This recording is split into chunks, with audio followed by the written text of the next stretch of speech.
This is Reverse Mortgage Basics. I am Mark Scow, the president of Reverse My Mortgage. I want to start out today talking about why today's market is so difficult to navigate through. Too many of us have ended up losing our savings and retirement funds over the past several years. However, seniors find themselves in a more difficult spot because they do not have any time to recover this money. And so those who are already in their retirement years are finding that now is the time to find sound financial solutions that are safe and secure. And this is more important than it has ever been before. Reverse mortgages have held a promise of being a safe and secure tool. However, there are so many questions about what is real and what is fake about reverse mortgages, and many people are left confused about those questions. So we're going to talk about answers to those questions, including what is myth and what is truth, as we talk about all of the basics of reverse mortgages along this course. Now let's start by talking about the history of reverse mortgages. They started in the 1980s, and at the time, the primary principle behind a reverse mortgage was that the lender would make a payment to the borrower rather than having the borrower pay a payment to the lender. These reverse mortgages at the time had some significant downsides to them, which is where, by the way, most of these myths came from. Closing costs were very high at the time. Only adjustable rates were available on reverse mortgages, and at the end of the loan, the reverse mortgage lender or the bank actually took the property. It became their home at that time. And so essentially, reverse mortgage borrowers lost their house at the end, and that is just not what people were really working for their entire lives when it came to paying for their homes. As a result, many improvements have been made to reverse mortgages over time, and the largest improvements came via FHA getting involved and forming the HECM Reverse Mortgage Program. Now, HECM stands for Home Equity Conversion Mortgage, and it's basically a reverse mortgage insured by FHA. And that program has been refined over time. It was updated again in the early 2000s, and it has become quite a strong program at this point of time, to the point where nearly every reverse mortgage is currently backed by FHA's HECM Reverse Mortgage Program. There are a few private reverse mortgages out there. However, those are primarily for jumbo loan programs and are not nearly as popular or beneficial to the clients as the interest rates are higher. Now, the current reverse mortgage offers protection to both you and the lender, which has resulted in lower fixed and adjustable rate mortgages being available. As a result, you can choose between the two, and interest rates are significantly better than they've been in the past. You also no longer lose home ownership. You can move, take out a new mortgage on your property, live there as long as you want without ever making a payment. However, that title stays in your name at all times. Even after you pass away, you're actually able to leave the equity to your kids. And so they will have, once you pass away, 6 months to either sell the home and keep the equity, or they can refinance it and keep the home itself. In addition to this, you are never liable for any shortage on the mortgage if the loan balance is greater than the value of the home. This means if you ever get into a negative equity position on your home with a reverse mortgage, you are not obligated to pay the shortage. You can sell the home and move, and you keep the money you got from the reverse mortgage. The lender's only recourse is against the property itself. If you're passing the home on to your heirs or to kids or anything in that area, they will also not be obligated to pay any shortage on the property, and you can leave them any money left over from the reverse mortgage that you have in the bank. Now, let's talk a little bit about how a reverse mortgage actually works and how it operates. It's very similar to forward conventional mortgages in many ways. First of all, it's a loan that's been secured by real estate via a trust deed, so the lien is recorded against the property. In addition to that, an interest rate is charged and interest accrues on the loan just like it would on any other mortgage. And you have closing costs that need to be paid for when you take out the reverse mortgage. In addition to that, because these mortgages are backed by FHA, the property that is being borrowed against must be a qualifier for FHA financing. The primary qualifier that most people need to be aware of is that you have to own the home as your primary residence. It cannot be a second home or a rental property. Now, there are some condo associations and PUDs that are not approved by FHA. In those cases, there are exceptions granted called spot approvals for people to get a HECM reverse mortgage, and so that opportunity is still there if you happen to live in an area that is not approved for FHA. Now let's talk about the benefits to how the reverse mortgages work specifically that are different from a forward mortgage. First of all, you do not have to make payments on the reverse mortgage. That is a key factor. Secondly, there is no income or credit requirements because there is no payment.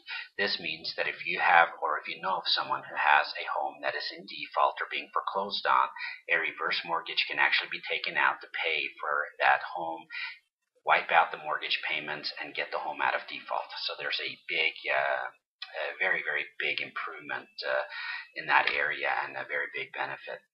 You also do have to show, however, that you can pay the taxes and insurance on the property. Outside of that, there is no income requirement on a reverse mortgage.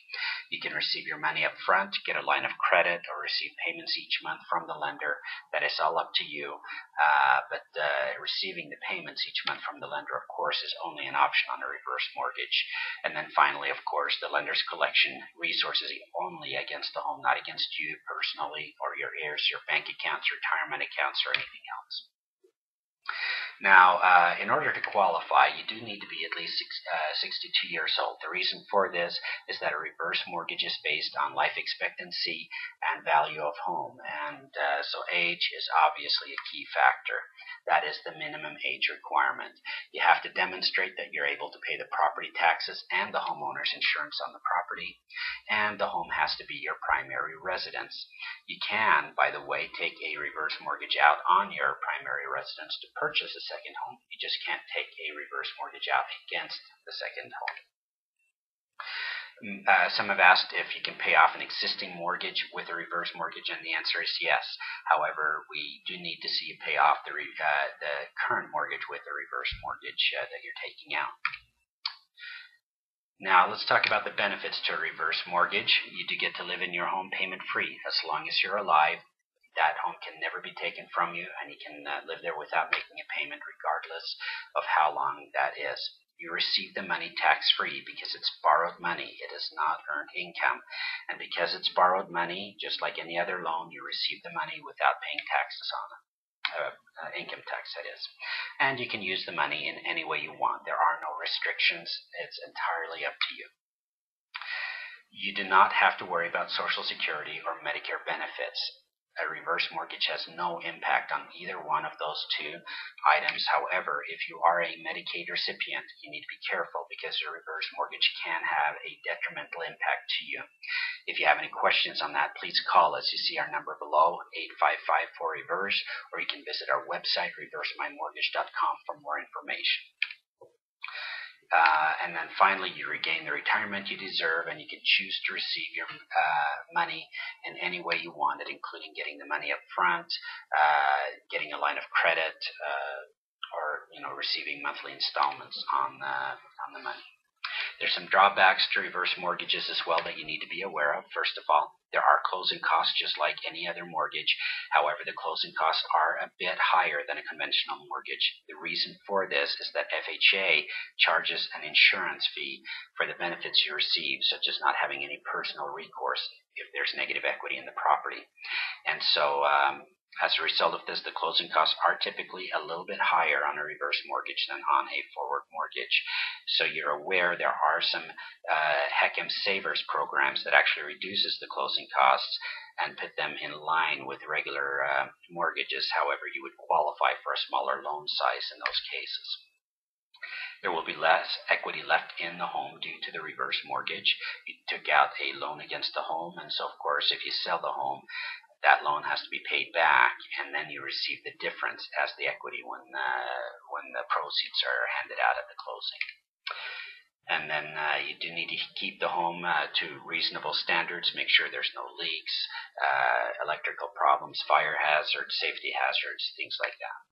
And then finally, you do have interest accruing on the mortgage, and so the balance is increasing over time. Keep in mind, you never have to make a payment. However, because you're not making a payment, the balance does increase along the way. Most of the time, that is not a serious concern. However, during times where housing prices stay level or are dropping, you could see the equity dwindle or go away altogether, and in some cases end up in a negative equity position. Finally, let's talk about the myths out there.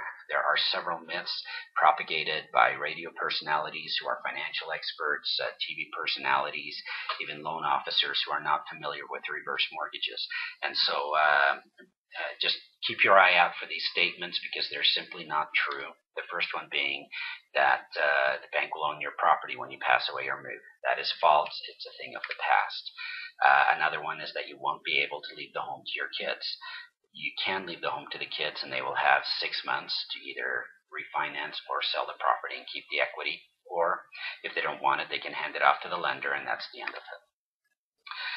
You may have heard that you cannot purchase a home with a reverse mortgage, and that is false. You actually can. You can buy a home with a reverse mortgage. You don't have to buy it first and then refinance it later.